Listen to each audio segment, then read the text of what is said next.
ನಮಸ್ಕಾರ. ನಾಡು ನುಡಿ ಕಲೆ ಸಂಸ್ಕೃತಿ ಹಾಗೂ ಜನಜೀವನಕ್ಕೆ ಸಂಬಂಧಿಸಿದ ವಿಶೇಷ ಕಾರ್ಯಕ್ರಮ ನಮ್ಮ ನಾಡು ನಮ್ಮ ಜನಕ್ಕೆ ಆತ್ಮೀಯ ಸ್ವಾಗತ.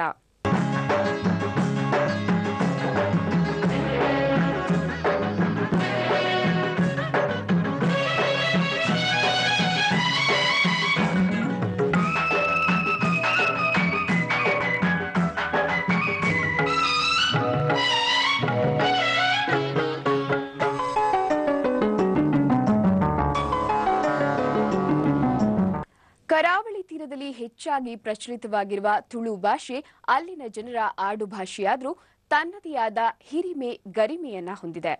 ತುಳು ಭಾಷೆಯ ಉಳಿವಿಗಾಗಿ ಹಾಗೂ ತಮ್ಮ ಬದುಕನ್ನ ಕಟ್ಟಿಕೊಳ್ಳಲು ತುಳು ಭಾಷಿಗರು ನಾಡಿನ ನಾನಾ ಭಾಗಗಳಲ್ಲಿ ನೆಲೆಸಿ ಒಕ್ಕೂಟ ರಚಿಸಿಕೊಂಡು ಸಾಂಸ್ಕೃತಿಕ ಹಿರಿಮೆ ಸಾರುತ್ತಿದ್ದಾರೆ. ಈಗ ತುಳು ಭಾಷೆ ಕಾಫಿಯ ನಾಡು ಚಿಕ್ಕಮಗಳೂರಿನಲ್ಲೂ ಕಂಗೊಳಿಸುತ್ತಾ ಇದೆ.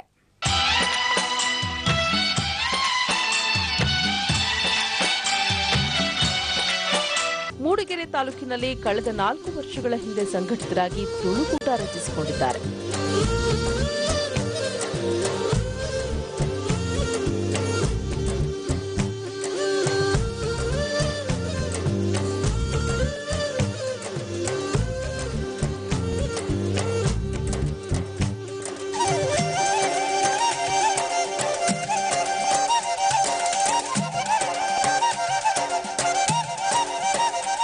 ವರ್ಷಂಪ್ರತಿ ವೈವಿಧ್ಯಮಯ ಚಟುವಟಿಕೆಯನ್ನು ನಡೆಸುತ್ತಿದ್ದಾರೆ.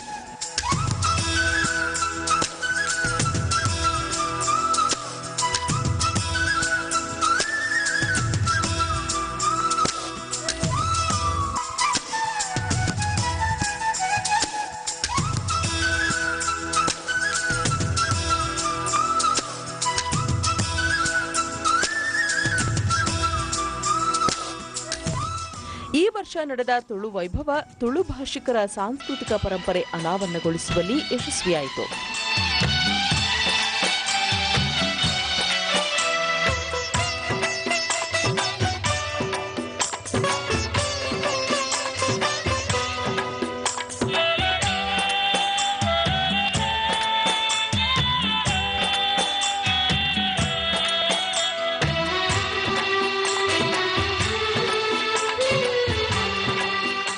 ತೆಂಗಿನಗರಿಗಳು ಸೇರಿದಂತೆ ದಕ್ಷಿಣ ಕನ್ನಡದ ಪರಂಪರೆ ಬಿಂಬಿಸುವ ಸಾಲಂಕೃತ ವೇದಿಕೆ, ಅಕ್ಕಪಕ್ಕದಲ್ಲಿ ಯಕ್ಷಗಾನ ಭೂತಾರಾಧನೆ ಬಿಂಬಿಸುವ ಚಿತ್ತಾರ,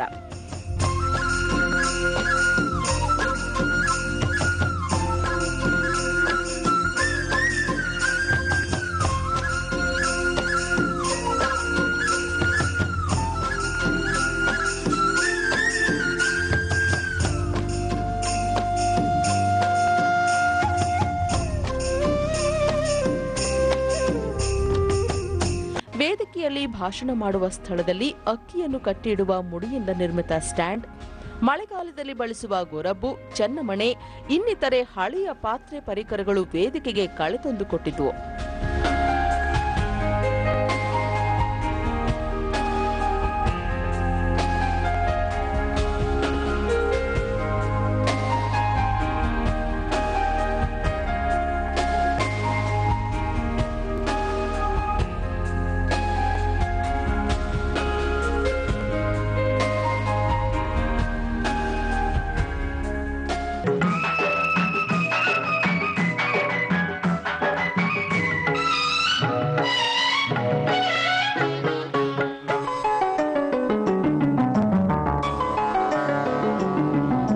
ಹೊರನಾಡಿನ ಧರ್ಮಕರ್ತ ಭೀಮೇಶ್ವರ ಜೋಶಿ ಉದ್ಘಾಟಿಸಿದ ತುಳು ಸಾಂಸ್ಕೃತಿಕ ವೈಭವ ಕಾರ್ಯಕ್ರಮದಲ್ಲಿ ಕಲಾವಿದರು ನಡೆಸಿಕೊಟ್ಟ ವಿವಿಧ ಕಾರ್ಯಕ್ರಮಗಳು ಗಮನ ಸೆಳೆದವು.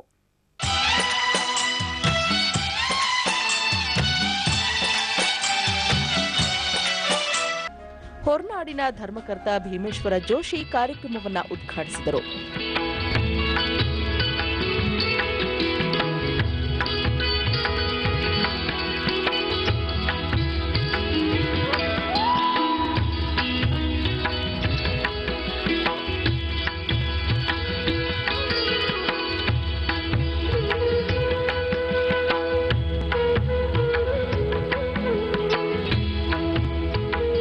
ತುಳು ಭಾಷಿಕರ ಹೃದಯ ಶ್ರೀಮಂತಿಕೆ, ಧೈರ್ಯ, ಸಾಹಸಗಳನ್ನು ಅವರು ಕೊಂಡಾಡಿದರು.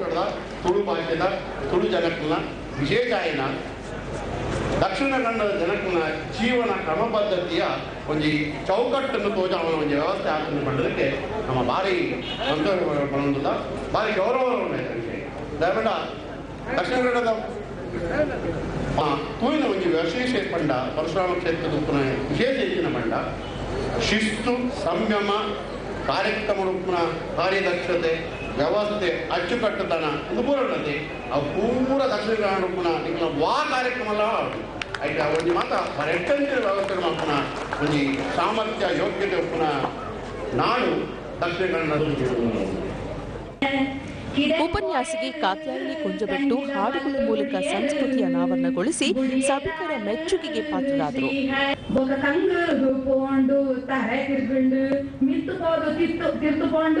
ದಮಾರ ಬೋರುಂಡು ಒಂದು ಮಟ್ಟೆಗೆ ಪಾಡಿದ ಬಾಲೆ ಕಿಡಿಗಿಡಿ ತೆಲ್ಕೊಂಡು ಬಾಲೆ ಗೊಬ್ಬಾವೇರು ಅಂಜ ಮುಗಿಯೇ ನೀರೋಂಡು ಕಣಲ ಬೆಟ್ಟ ನೀರು ಪರ್ಲ ಚಪ್ಪೆ ನೀರು ಪರ್ಲ ಜಾಲಡು ಪೋನಗ ಜಾರದು.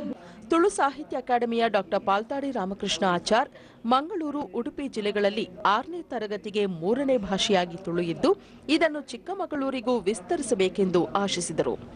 1857 ರಾಬರ್ಟ್ ಕಾಲ್ಡ್ವೆಲ್ ಮನ್ಪುನ ಒಲಿ ಮಂಗ ಭಾಷಾ ವಿಜ್ಞಾನಿ ಆಯೆ ಜಗತ್ತಿಗೆ ಸುರುಂತ ಒಂದು ಮಂಗ ಭಾಷಾ ವಿಜ್ಞಾನಿ ಆಯೆ ಭಾರತದ ಬರ್ತದೆ ಮೂಲು 12 ಭಾಷೆಯನ್ನು ಅಧ್ಯಯನ ಮಾಡಿದೆ.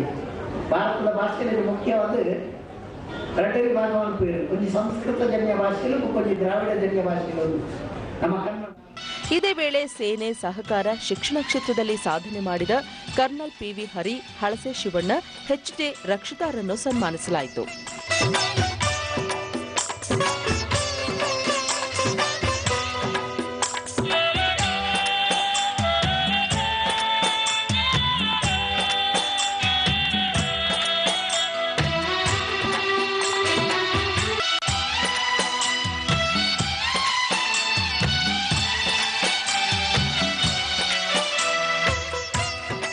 ಚಂದ್ರಶೇಖರ್ ಸುವರ್ಣ ಸಾರಥ್ಯದಲ್ಲಿ ನಡೆದ ತುಳು ವೈಭವ ಸಾಂಸ್ಕೃತಿಕ ನೃತ್ಯ ಪ್ರದರ್ಶನ ಸಭಿಕರನ್ನು ಮಂತ್ರಮುಗ್ಧಗೊಳಿಸಿತು.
ವಿರಾಮ.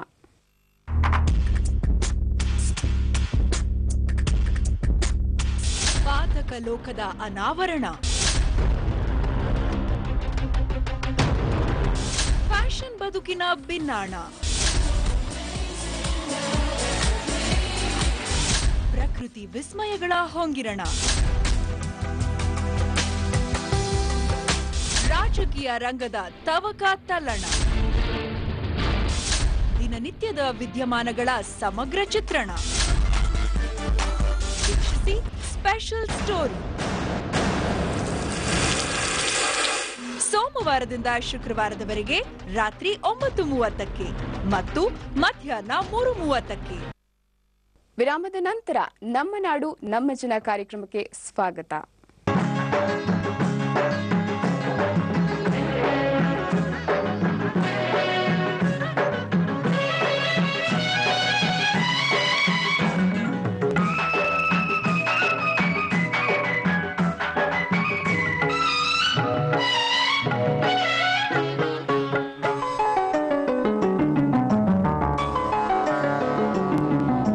ಕಾಫಿ ಕಣಿವೆಂಬ ಹೆಗ್ಗಳಿಕೆ ಹೊಂದಿರುವ ಚಿಕ್ಕಮಗಳೂರು ಜಿಲ್ಲೆಯಲ್ಲಿ ಕಾಫಿ ಹೂಗಳ ಕಂಪು ಪ್ರವಾಸಿಗರನ್ನ ಕೈಬೀಸಿ ಕರೆಯುತ್ತಿದೆ.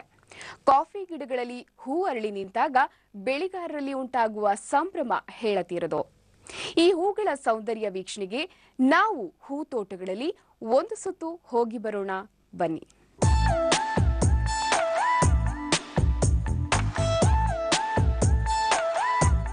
ಸೌಂದರ್ಯಕ್ಕೆ ಅನ್ವರ್ಥನಾಮ ಮಲೆನಾಡು.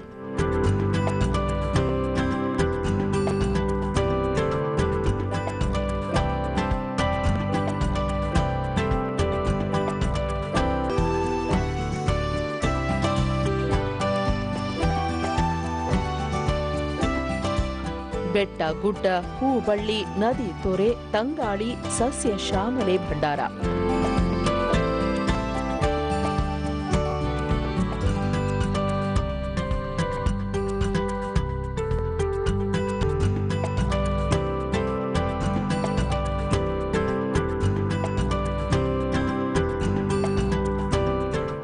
ಸದಾ ಕಣ್ಣು ಕುಕ್ಕುವ ಹಸಿರು.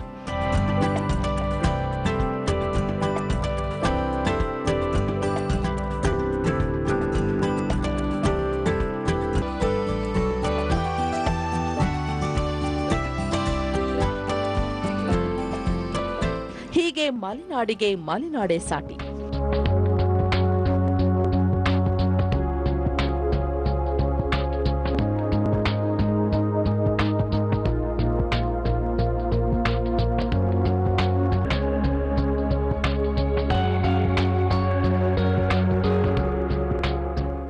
ಇದೆಲ್ಲ ಮೀರಿ ಈ ಮಲೆನಾಡಿನಲ್ಲೂ ಕೆಲವೊಮ್ಮೆ ಅನೇಕ ವಿಸ್ಮಯಗಳು ನಡೆಯುವುದಿದೆ. ಅದರಲ್ಲಿ ಕಾಫಿ ಹೂ ಕೂಡ ಒಂದು.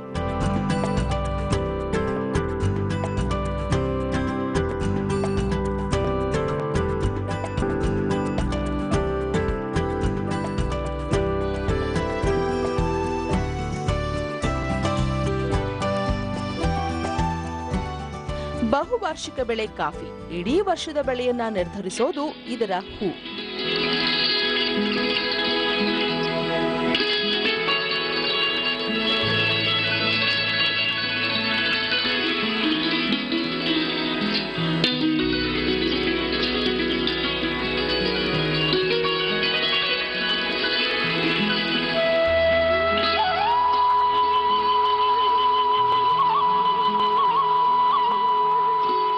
ಸಾಮಾನ್ಯವಾಗಿ ಕಾಫಿ ಕೊಯ್ಲು ಮುಗಿಯುತ್ತಿದ್ದಂತೆ ರೊಬೆಸ್ಟಾ ತೋಟಗಳಲ್ಲಿ ಕೃತಕ ನೀರನ್ನ ಹಾಯಿಸಿ ಹೂ ಅರಳುವಂತೆ ಮಾಡಲಾಗುತ್ತದೆ.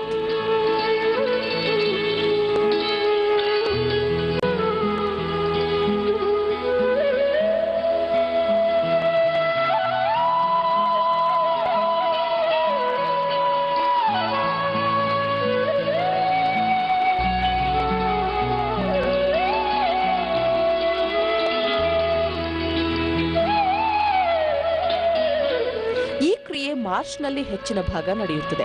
ಅರೇಬಿಕಾ ಹಾಗಲ್ಲ. ರೇವತಿ ಮಳೆ ನೆಲ ಸ್ಪರ್ಶ ಮಾಡಿದ ವಾರದೊಳಗೆ ಹೂ ಅರಳಿ ನಿಲ್ಲುತ್ತದೆ.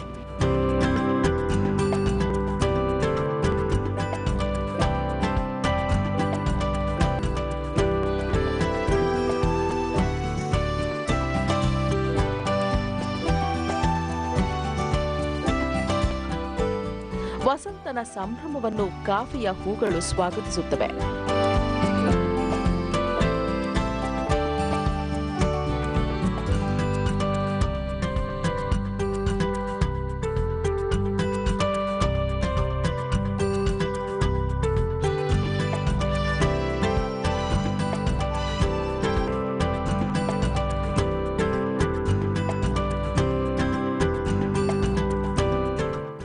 ಕಾಫಿ ಗಿಡಗಳಲ್ಲಿ ಹೂ ಅರಳಿ ನಿಂತಾಗ ಸಿಗುವ ಆನಂದ ಅಷ್ಟಿಷ್ಟಲ್ಲ.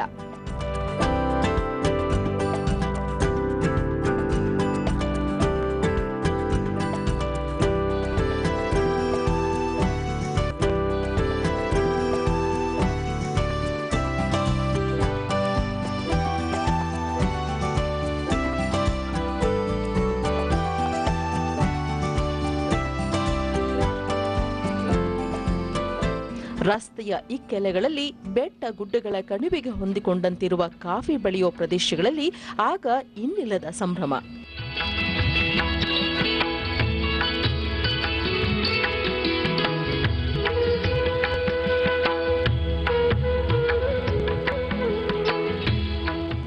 ನಿಗದಿತ ಪ್ರಮಾಣದಲ್ಲಿ ಮಳೆ ಬಿದ್ದು ಪೂರ್ತಿ ಹೂ ಅರಳಿ ನಿಂತರೆ ಬೆಳೆಗಾರರ ಮೊಗದಲ್ಲಿ ಹರ್ಷೋತ್ಸಾಹ.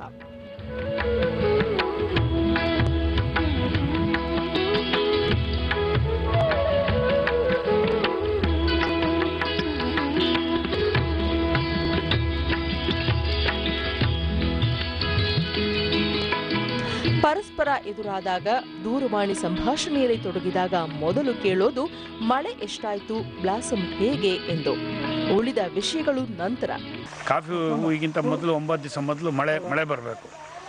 ಮಳೆ ಬಂದಿದ್ದ ಅಂದರೆ ಒಂದು ಸಂಭ್ರಮ. ಮಳೆ ಬಂತು, ನಿಮ್ಗೆ ಎಷ್ಟು ಮಳೆ ಬಂತು, ನಿಮ್ಮಲ್ಲಿ ಎಷ್ಟು ಮಳೆ ಆಯಿತು, ಏನಾಯಿತು ಅಂತ ಎಲ್ಲರನ್ನ ಪರಸ್ಪರ ಕೇಳೋದು. ಅಥವಾ ಯಾವ ಭಾಗಕ್ಕೆ ಮಳೆ ಆಯಿತು, ಯಾವ ಜಿಲ್ಲೆಯ ಕಾಫಿ ಬೆಳೆಯಲ್ಲಿ ಎಲ್ಲೆಲ್ಲಿ ಆಯಿತು ಅನ್ನೋದ್ರ ಬಗ್ಗೆ ವಿಚಾರ ಮಾಡ್ತೀವಿ. ಆನಂತರ ಕಡಿಮೆ ಮಳೆ ಆದವ್ರು ಏನು ಮಾಡಬೇಕು, ಅದ್ರ ಜೊತೆಗೆ ನೀರೇನಾದರೂ ಕೊಡಬೇಕಾ, ಅಥವಾ ತುಂಬ ಕಡಿಮೆ ಆದವ್ರಿಗೆ ಏನಾದರೂ ತೊಂದರೆ ಆಗುತ್ತಾ ಅನ್ನೋದ್ರ ಬಗ್ಗೆ ವ್ಯಾಪಕವಾದ ಚರ್ಚೆ ಇದೊಂದು 8-9 ದಿವಸ ನಡೆಯುತ್ತೆ. ಹೂ ಬಂದ ದಿವಸ ಅದೊಂದು ಸಂಭ್ರಮ. ಹೇಗಾಯಿತು ಬ್ಲಾಸಮ್ಮು, ಏನಾಯಿತು, ಹೇಗೆ ಏನು ಅಂತ ಮಾತಾಡ್ತೀವಿ. ಮಲ್ಲಿಗೆಯ ಕಂಪು, ರೋಬಸ್ಟಾ ಹೂಗಳಂತೂ ದಪ್ಪ ದಪ್ಪ, ಅರೇಬಿಕಾ ಸ್ವಲ್ಪ ಸಣ್ಣಗೆ, ಗಿಡಗಳಲ್ಲಿ ಗೊಂಚಲಾಗಿ ಅರಳಿ ನಿಂತಾಗ ಹಿಮಪಾತವನ್ನು ನೆನಪಿಸುವ ದೃಶ್ಯ, ದಾರಿ ಹೋಕರನ್ನ ತಡೆದು ನಿಲ್ಲಿಸುವ ಆಹ್ಲಾದತೆ.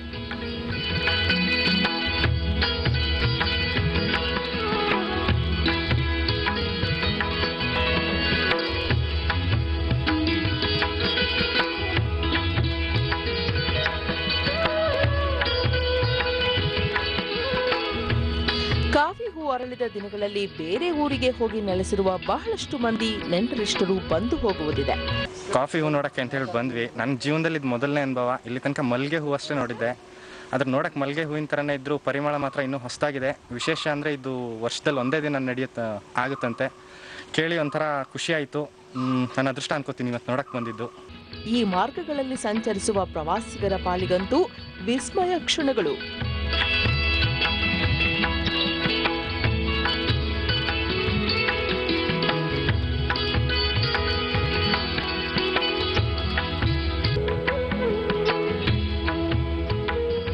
ಹೂ ಅರಳಿದ ಮೊದಲ ದಿನ ನಳನಳಿಸುತ್ತಿರುತ್ತವೆ, ಕ್ರಮೇಣ ಬಾಡುತ್ತಾ ಹೋಗುತ್ತವೆ.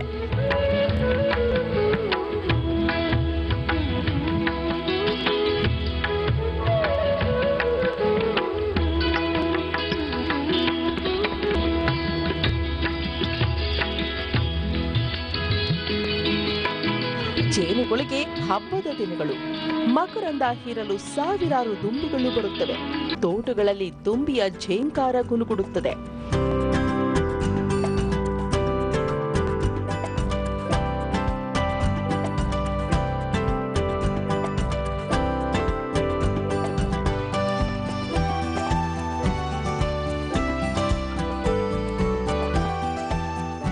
ದೇಶದಲ್ಲಿ ಇಂಧನ ರಫ್ತು ವಹಿವಾಟು ಮೊದಲನೇ ಸ್ಥಾನ ಪಡೆದಿದ್ದರೆ ನಂತರದ ಸ್ಥಾನ ಕಾಫಿಯದು.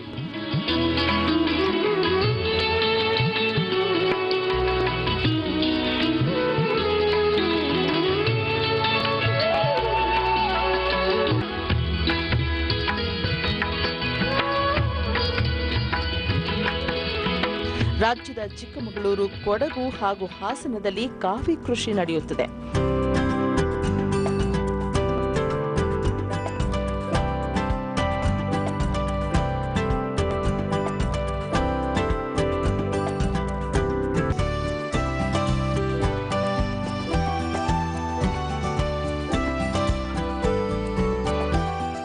ಇದು ಮಳೆ ಬೀಳುವ ಸಮಯವಲ್ಲ.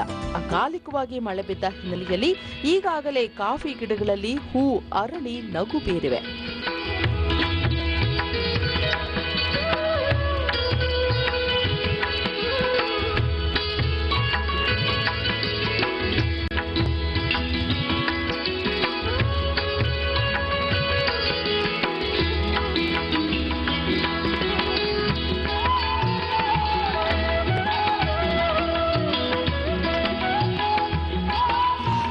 ಅರಳಿ ಕನಿಷ್ಠ 24 ಗಂಟೆಗಳ ಕಾಲ ಮಳೆ ಬರಬಾರದು. ಆಗ ಉತ್ತಮ ಇಳುವರಿ ಆಗುತ್ತದೆ. ಇಲ್ಲವಾದಲ್ಲಿ ಇಳುವರಿ ಮೇಲೆ ಪ್ರತಿಕೂಲ ಪರಿಣಾಮ ಬೀರುತ್ತದೆ. ಅದು ನಮ್ಮ ರೈತರ ಬೆಳೆಗಾರರ ಒಂದು ಭವಿಷ್ಯನೇ ನಿರ್ಧಾರ ಮಾಡೋಂಥ ಸಮಯ. ಸಾಮಾನ್ಯವಾಗಿ ಹಿಂದೆ ಮಾರ್ಚ್ 30ನೇ ತಾರೀಕು ಬರೋದು ರೇವತಿ ಮಳೆ, ಅದ್ರ ಮೇಲೆ ಡಿಪೆಂಡ್ ಆಗಿದ್ದು ಹಿಂದೆ. ಈಗ ಎಲ್ಲ ಆಮೇಲೆಲ್ಲ ಬಂದು ಆರ್ಟಿಫಿಷಿಯಲ್ ಇರಿಗೇಷನ್ ಮಾಡಿ ನಾವು ಆ್ಯಕ್ಚುಲಿ ರೋಬಸ್ಟಕ್ಕೆ ಫೆಬ್ರವರಿ ಎಂಡಿಂದಲೇ ಸ್ಟಾರ್ಟ್ ಮಾಡ್ತಿದ್ವಿ. ಈಗ ಒಂದು 2 ವರ್ಷ, ಹೋದ ವರ್ಷವೂ ಅಷ್ಟೇ ಸ್ವಲ್ಪ ಅರ್ಲಿಯಾಗಿ ಮಳೆ ಬಂತು. ಈ ವರ್ಷ ಫೆಬ್ರವರಿಲಿ ಒಳ್ಳೆ ಮಳೆ ಆಗಿದೆ ಕೆಲವು ಭಾಗದಲ್ಲಿ. ಈಗ ಕಳೆದ 5-6 ವರ್ಷದಿಂದ ಹಿಂದೆ ಹೂವು ಅರಳು ದಿವಸ ನಾವು ತೋಟಕ್ಕೆ ಬಂದರೆ ಜೇನುಹುಳ ರಾಶಿ ಬರ್ತಾಯಿತ್ತು. ಈಗ ಬಹುಶಃ ನಮಗೆ ನಾವು ಪೆಸ್ಟಿಸೈಡಲ್ಲಿ ಸ್ಪ್ರೇ ಮಾಡೋದ್ರಿಂದಲೋ ಇನ್ನು ಪ್ರಕೃತಿ ಇದರಿಂದ ವಿರುದ್ಧವಾಗಿ ನಾವು ಹೋಗ್ತಾ ಇದ್ದೀವಿ ಅಂತ ಕಾಣ್ತದೆ. ಸೊ ಅದರಿಂದ ಜೇನುನೊಣಗಳು ಬರ್ತಾಯಿಲ್ಲ. ಜೇನುನೊಣಗಳು ಇದ್ದಷ್ಟು ಅದು ಕ್ರಾಸ್ ಪಾಲಿನೇಷನ್ ಆಗಿ ಒಳ್ಳೆ ಕ್ರಾಪ್ ಸೆಟ್ ಆಗ್ತದೆ. ಇವಾಗ ಅದೊಂದು ನಮಗೆ ತುಂಬ ಒಂದು ಹಿನ್ನಡೆ ಆಗಿದೆ, ಜೇನುಹುಳ ಬರದೇ ಇರೋದು. ಕಾಫಿ ಹೂವಿನ ಸಂಭ್ರಮದ ಕ್ಷಣ ಮತ್ತು ಅಕಾಲಿಕ ಮಳೆಯಿಂದಾಗುವ ತೊಂದರೆಯನ್ನ ವರ್ಣಿಸಲು ಆಗದು.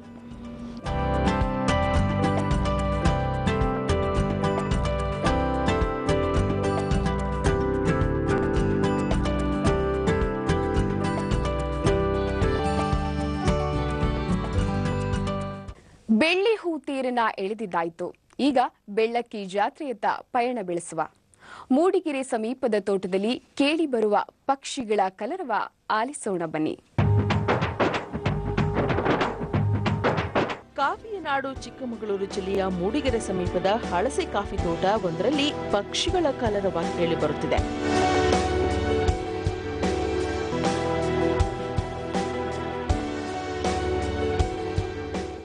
ವಿಶಾಲವಾದ ಕೆರೆ ಅಂಗಳಕ್ಕೆ ಹೊಂದಿಕೊಂಡಂತಿರುವ ಮರಗಳು ಸಾವಿರಾರು ಬೆಳ್ಳಕ್ಕಿಗಳ ಮನೆಯಾಗಿದೆ.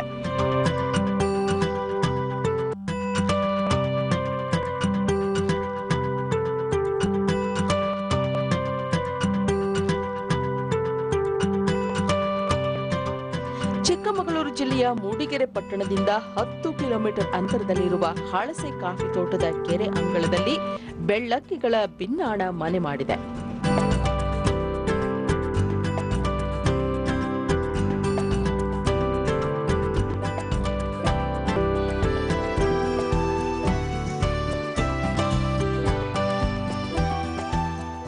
ವಿಶಾಲವಾದ ಕೆರೆ ಅಂಗಳದಲ್ಲಿ ಸಾಲು ಸಾಲಾಗಿರುವ ಮರಗಳಲ್ಲಿ ಈ ಹಕ್ಕಿಗಳು ಆಶ್ರಯ ಪಡೆದಿವೆ.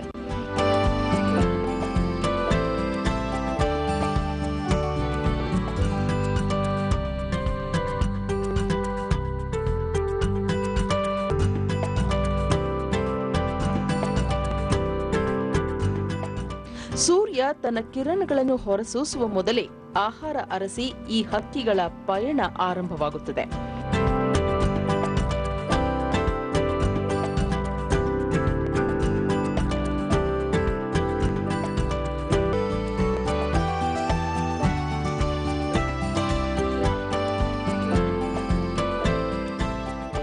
ಹಗಲಲ್ಲಿ ಮರಗಳೆಲ್ಲ ಖಾಲಿ. ಸಂಜೆ ಬಾನಂಗಳದಲ್ಲಿ ಸೂರ್ಯ ಮರೆಯಾಗುತ್ತಿದ್ದಂತೆ ಆಗಸದಲ್ಲಿ ಬಾಲಕಿಗಳ ಬಿನ್ನಾಣ ಅನಾವರಣಗೊಳ್ಳುತ್ತದೆ.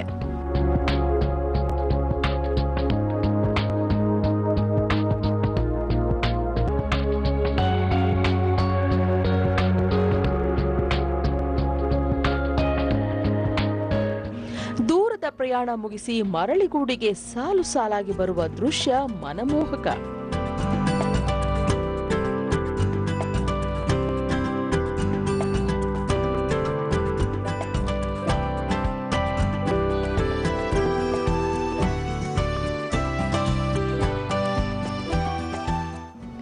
ಆಗಸದಿಂದ ಜಿಗಿಯುತ್ತಾ ತನ್ನ ಆವಾಸ ಸ್ಥಾನಕ್ಕೆ ಬಿಂಕ ಭಿನ್ನಾಣ ಬೇರುತ್ತಾ ತೆರಳುವ ನೋಟ ರಮಣೀಯ.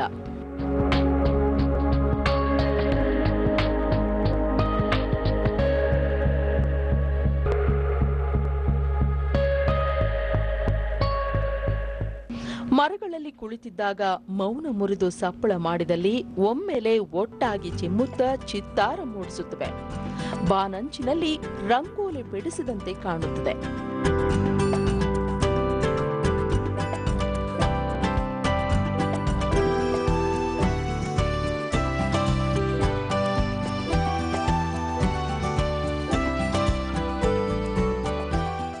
ಗದ್ದೆ ಅಂಚಿನಲ್ಲಿರುವ ಕೆರೆಯ ಮೇಲೆ ಸವಾರಿ ಮಾಡಿ ಮರಗಳತ್ತ ತೆರಳಿ ಆಶ್ರಯ ಪಡೆಯುತ್ತವೆ.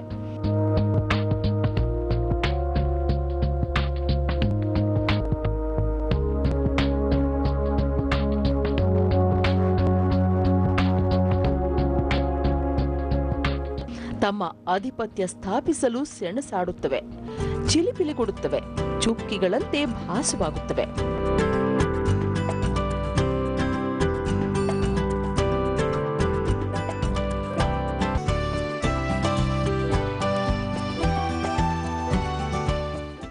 ಇದರೊಂದಿಗೆ ಸಂಭ್ರಮಿಸುತ್ತವೆ.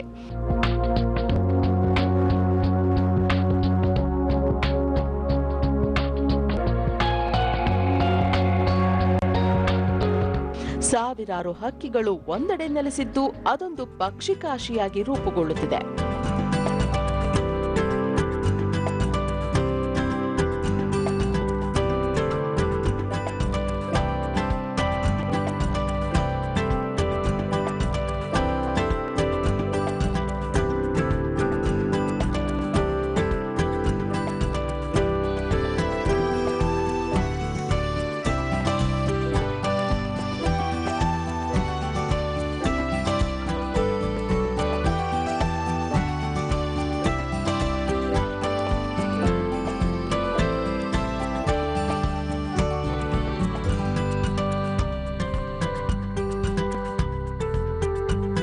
ನೋಡಿದ್ರಲ್ಲ, ಸುಂದರ ಪ್ರವಾಸಿ ತಾಣಗಳನ್ನು ಹೊಂದಿರುವ ಕಾಫಿಯ ಕಣಜ ಚಿಕ್ಕಮಗಳೂರಿನಲ್ಲಿ ನಡೆದ ತುಳು ಸಾಂಸ್ಕೃತಿಕ ವೈಭವ ಮತ್ತು ಕಾಫಿ ತೋಟದಲ್ಲಿ ಹಿಮ ರಾಶಿಯಂತೆ ಕಂಗೊಳಿಸ್ತಾ ಇರುವ ಹೂಗಳ ಸೌಂದರ್ಯ ಹಾಗೂ ಪಕ್ಷಿಗಳ ಕಲರವ. ಇಂತಹ ಅದ್ಭುತ ದೃಶ್ಯಗಳನ್ನು ವೀಕ್ಷಿಸಬೇಕಾದ್ರೆ ಈಗ ಪ್ರವಾಸಿಗರು ಚಿಕ್ಕಮಗಳೂರಿಗೆ ಭೇಟಿ ನೀಡಲೇಬೇಕು. ಒಮ್ಮೆ ಹೋಗಿ ಬಂದ್ರೆ ಇಲ್ಲಿನ ಅರೆ ಮಲೆನಾಡಿನ ಆಹ್ಲಾದಕರ ವಾತಾವರಣವನ್ನ ನೀವು ಎಂದು ಮರೆಯದಿರಿ ಎಂದು ಹೇಳ್ತಾ ಇಂದಿನ ನಮ್ಮ ನಾಡು ನಮ್ಮ ಜನ ಕಾರ್ಯಕ್ರಮ ಮುಗಿಸ್ತಾ ಇದ್ದೀನಿ. ನಾಳೆ ಮತ್ತೊಂದು ಸಂಚಿಕೆಯೊಂದಿಗೆ ನಿಮ್ಮನ್ನ ಭೇಟಿಯಾಗ್ತೀನಿ. ವಂದನೆಗಳು. ಸ್ಯಾಮ್ಸಂಗ್ ಗ್ಯಾಲಕ್ಸಿ ಗ್ರ್ಯಾಂಡ್ ಉದಯ ಫಿಲ್ಮ್ ಅವಾರ್ಡ್ಸ್. ನಿಮ್ಮ ನೆಚ್ಚಿನ ಅತ್ಯುತ್ತಮ ಚಿತ್ರಕ್ಕೆ ಪ್ರಶಸ್ತಿ ದೊರೆಯಲು SMS ಮೂಲಕ ವೋಟ್ ಮಾಡಿ.